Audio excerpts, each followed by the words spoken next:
Welcome to student dictation 5 second बाद शुरू होगा।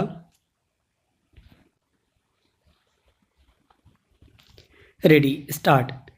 केंद्र सरकार के बातचीत के प्रस्ताव पर तथाकथित संयुक्त किसान मोर्चे की ओर से यह कहना अड़ियलपन के अलावा और कुछ नहीं कि पहले कृषि कानूनों को वापस लिया जाए।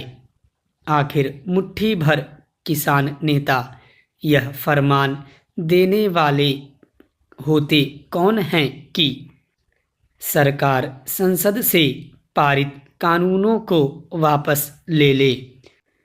सड़क पर आ बैठे लोगों की ओर से संसद से पारित कानूनों की वापसी की जिद पकड़ना तो अराजकता को खुला निमंत्रण है।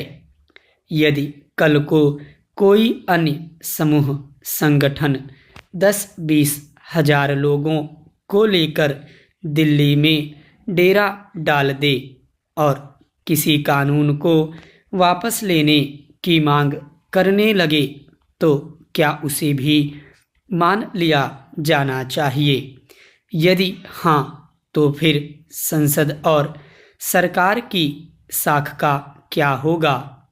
यदि नहीं, तो फिर किसान नेताओं की कृषि कानूनों की वापसी की मांग को क्यों माना जाए, और वह भी तब जब उनमें से कुछ को तो किसान नेता भी नहीं कहा जा सकता।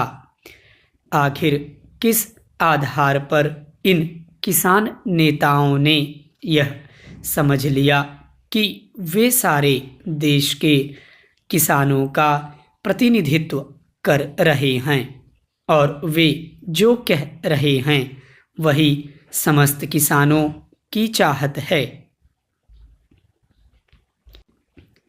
किसान नेताओं के अड़ियलपन की एक और निशानी यह है कि वे कृषि कानूनों में संशोधन पर सहमत सरकार पर तो कठोर रवैया अपनाने का आरोप मढ़ रहे हैं, लेकिन यह देखने से इनकार कर रहे हैं कि वे खुद किसी तरह उसे न केवल हुक्म देने में लगे हुए हैं बल्कि रास्ते और रेल मार्ग रोक देने की धमकियां भी दे रहे हैं।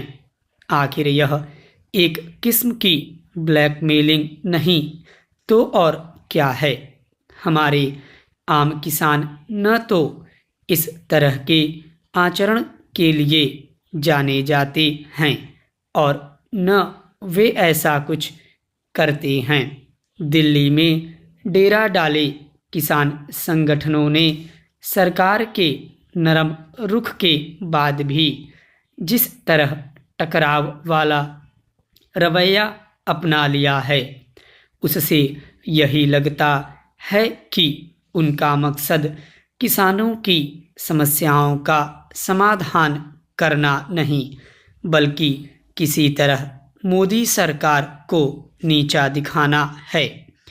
इस अंदेशे का एक अन्य कारण इन किसान संगठनों को वामपंथी एवं अतिवादी गुटों के साथ साथ उन राजनीतिक दलों की ओर से उकसाया जाना भी है जो इस सरकार के प्रति बैर भाव से भरे हुए हैं।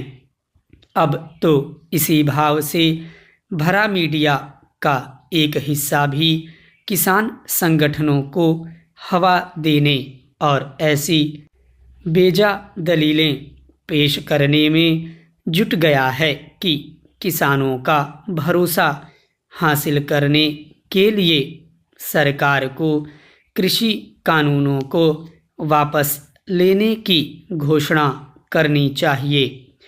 साफ है कि सरकार के साथ साथ संसद को भी चुनौती देने की कोशिश हो रही है। स्टॉप।